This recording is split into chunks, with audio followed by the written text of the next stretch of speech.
नमस्कार। यस प्रविधि समाचारमा एमेजनको नयाँ रिङ क्यामेरा फिचरले सबैको अनुहार स्क्यान गर्ने। एमेजनको रिङले रेटिना भिजन प्रविधिद्वारा सञ्चालित आफ्नो पहिलो 4K सक्षम क्यामेरा र डोरबेलहरू प्रस्तुत गर्दै एक प्रमुख हार्डवेयर रिफ्रेस अनावरण गरेको छ, जसले AI अनुकूलित प्रशोधन, 10 गुना जुम र उत्कृष्ट लो लाइट पर्फर्मेन्सका साथ इमेज क्ल्यारिटी बढाउँछ। यी अपग्रेडहरूले दैनिक अनुगमनको लागि शार्प फुटेज प्रदान गर्ने लक्ष्य राखेको छ, जस्तै परिवार आगमन वा डेलिभरीहरू ट्र्याक गर्न। हार्डवेयर भन्दा अतिरिक्त रिङले 2025 को अन्त्यसम्म आउने गरी AI सञ्चालित उपकरणहरूको घोषणा गर्यो, जसमा एलेक्सा प्लस ग्रिटिङ्स समावेश छ, जसले आगन्तुकसँग अन्तर्क्रिया जस्तै प्याकेजहरू व्यवस्थापन गर्न वा अपरिचित व्यक्तिहरूलाई पहिचान गर्न एलेक्साको प्रयोग गर्दछ, र सर्च पार्टी नेबर्स एपमा रहेको एक समुदाय सुविधा जसले हराएको घरपालुवा जनावरहरूलाई स्क्यान गर्न र अलर्ट गर्न बाहिरी क्यामेराहरू प्रयोग गर्दछ।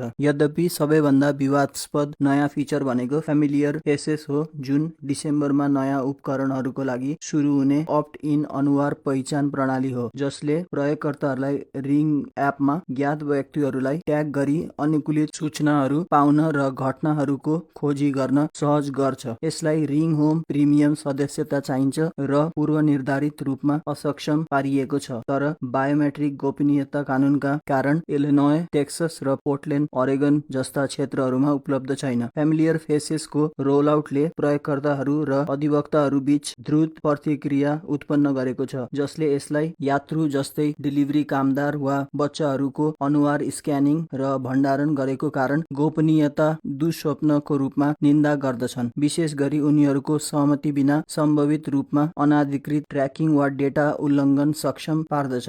रेडिट जस्ता प्लेटफर्महरूमा विभिन्न प्रतिक्रियाहरू छन्, जस्तै सदस्यता रद्द गर्ने र युफी जस्ता प्रतिस्पर्धीहरूमा स्विच गर्नेदेखि लिएर विज्ञापन निगरानी, बिक्री वा कानुनी उल्लङ्घनको लागि एमेजनले डेटा एकीकृत गर्ने डरसम्म छन्, जसलाई रिङको ह्याक र कर्मचारी फुटेज दुरुपयोगको इतिहासले बढाएको छ। एपिक, EFF र स्टप जस्ता गोपनीयता समूहहरूले अल्गोरिदमिक पूर्वाग्रह र गैर सहमति बायोमेट्रिक सङ्कलन सहित नैतिक जोखिमहरूको चेतावनी दिन्छन्, जबकि रिङले कानुनी अनुपालनको लागि प्रयोगकर्ताहरूको जिम्मेवारीलाई जोड दिन्छ। यी चिन्ताहरू बीच रिङले 5000 भन्दा बढी अमेरिकी समुदायहरूमा स्वचालित लाइसेन्स प्लेट रिडरहरू ALPR तैनात गर्ने AI निगरानी फर्म फ्लक सेफ्टी सँगको नयाँ साझेदारी मार्फत कानुन प्रवर्तनसँग सम्बन्धलाई गहिरो बनाउँदैछ। रिङको सामुदायिक अनुरोध कार्यक्रम अन्तर्गत फ्लक प्रयोग गर्ने प्रहरीहरूले अब नेबर्स एप मार्फत लक्षित फुटेजहरू अनुरोध पेश गर्न सक्छन्, जसमा अपराध, टाइमस्ट्याम्प, स्थानहरू र अनुसन्धान कोडहरूको विवरण सामेल हुन्छ, र नजिकैका रिङ प्रयोगकर्ताहरूलाई सूचनाहरू एप फिडहरूमा वैकल्पिक रूपमा देखा पर्नेछ। प्रयोगकर्ताहरूले यी पूर्ण रूपमा व्यवस्था गर्न वा असक्षम गर्न सक्छन्, र एजेन्सीहरूले प्रतिक्रियाहरू ट्र्याक गर्दैनन्। रिङको पूर्व